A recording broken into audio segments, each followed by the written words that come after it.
به نام خداوندی بخشنده مهربان.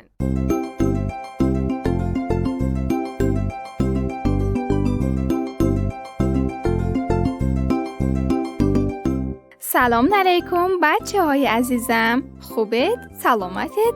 سلامتیتون خوب است؟ الحمدلله.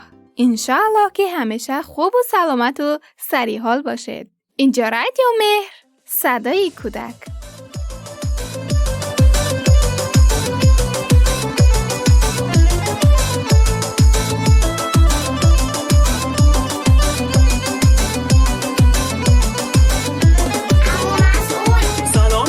قشنگه وقتی که تو صدامه، هر جا میرم گل سلام همیشه رو لبامه. بچه خوب میدونه هر جا بره میخونه، اول سلام میکنه اون کسی که مهربونه. سلام سلام کوچولو سلام، فرشته های خندونه عمو سلام. سلام سلام ناز سلام، چشم و چراغ توی هر خونه سلام. مامان سلام، بابا سلام، دوست دارم چون همیشه میمونی بابا. داداش سلام، آبجی سلام، شکر خدا که هدیه‌ای هستی برام.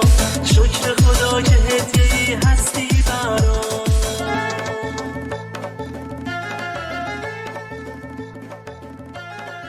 بچه های عزیز، آیا شما در خانه به کارهای مادرتان کمک میکنید؟ بچه های عزیزم، به خواهر و برادری خردتر از خودتان کمک میکنید؟ آفرین به شما عزیزکانم. پس حالا که شما عزیزکانم اینقدر بچه های خوب هستید، برایتان یک داستانی زیبای تعریف میکنم که نام دارد شیطانچه ها. دوست دارید این قصه را بشنوید؟ پس برویم تا گوش دهیم. پس شروع میکنیم.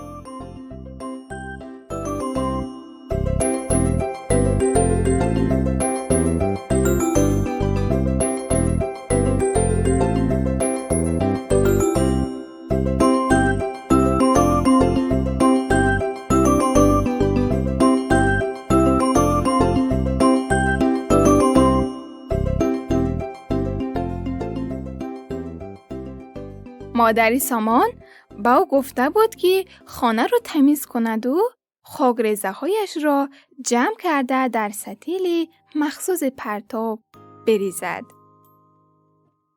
سامان بعد از انجام دادن گفته های مادرش تلویزیون را روشن کرده، بعد روبروی آن نشسته بهارستان را تماشا کردن گرفت. مادری سامان از او سوال کرد: پسری عزیزم، خانه رو تمیز کردی؟ سامان گفت: بله.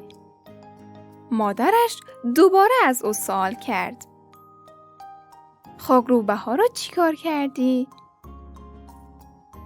سامان گفت: همانجا جمع کردم، یک گوشه ای گذاشتم.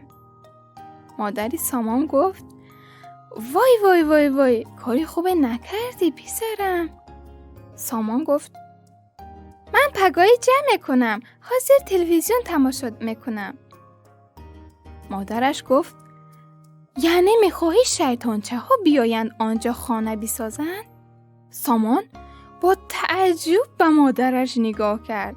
گفت: یعنی چی؟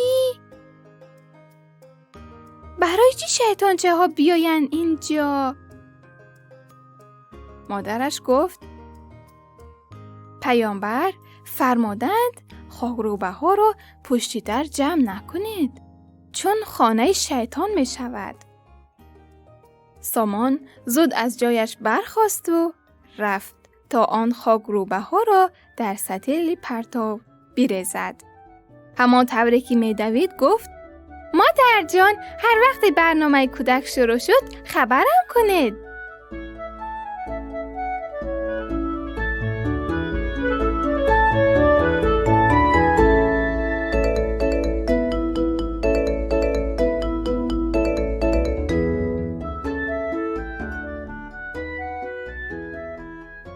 بچه های عزیز، این بود داستان امروزه ما.